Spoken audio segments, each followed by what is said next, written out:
Well, now we are going to take a closer look at India-Canada's diplomatic fallout. Now, amid soaring diplomatic tensions between India and Canada, the Ministry of External Affairs has issued another statement. In a recent rebuttal, MEA spokesperson Arindam Bagchi stated that India is seeking parity in diplomatic presence with Canada due to their interference in India's internal matters. Now, just 2 weeks ago, New Delhi reportedly requested the Ottawa government to repatriate 41 diplomats by the 10th of October. Now, during the press conference, Bagchi mentioned that ongoing discussions are taking place between India and Canada to achieve this parity. He further noted that since Canada currently has a higher diplomatic presence, it is assumed that there would be a reduction in their numbers. Meanwhile, Canadian PM Trudeau is facing the flak from his allies also on the issue of domestic economic mismanagement. Now, CNN News 18's Anand Narasimhan spoke exclusively to Canadian MP Kevin Vuong about the separatist movement in Canada. He says, and I quote, "People who support this movement are actually abusing freedom of speech in Canada." Let's quickly listen into what he had to say. Canadian MP Kevin Vuong joins us at this point. Kevin, thank you very much for speaking with us here at CNN News 18. Has Mr. Justin Trudeau been able to prove or provide any credible evidence after he made that announcement in Parliament that he had credible allegations against India? So to date, nothing has been laid in terms of charges. I think one of the things that is very important, and I'm going to continue to advocate for, whether it is the Prime Minister or Jagmeet Singh, the leader of the NDP, politicians need to stop politicizing what is a very serious situation. Being a political leader does not make you judge, jury, and executioner.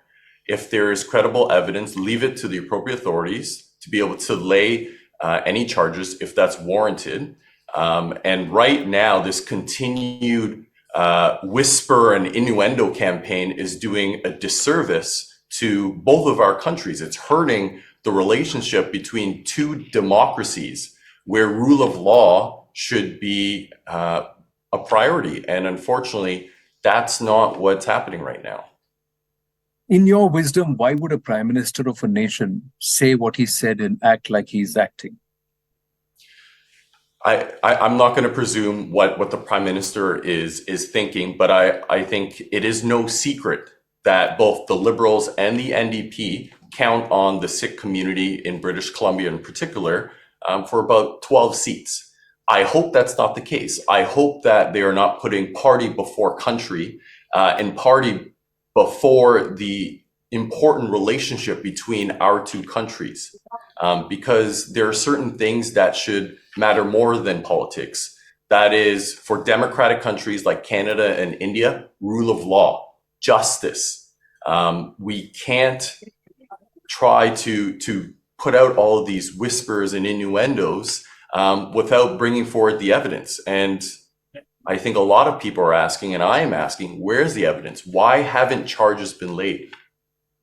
Because these entities, Kevin, they are actually making a secessionist demand. They are actually challenging the sovereignty of Bharat. The other aspect is there is no demand within the Sikh community in India. Indians don't want to do anything like this. It's Canadian citizens who are advocating the balkanization of another sovereign nation. So I think in Canada, I mean, everyone is protected by the Canadian Charter of Rights and Freedoms. That includes freedom of speech, freedom of association, and so on. But there are reasonable limits to that. That includes you can't use freedom of speech to advocate for violence or hate. And one of the things that I have found very challenging about people who have been sympathetic to the Khalistani movement here in Canada is they've abused freedom of speech to put out these really alarming posters that have targeted India's High Commissioner in Canada, someone who I've gotten to know very well, who is, I think, an esteemed, individual. Well, Ministry of External Affairs has issued a very strong statement against Canada. What remains to be seen is what will be Canada's reaction and the implications of these statements on the diplomatic relations further.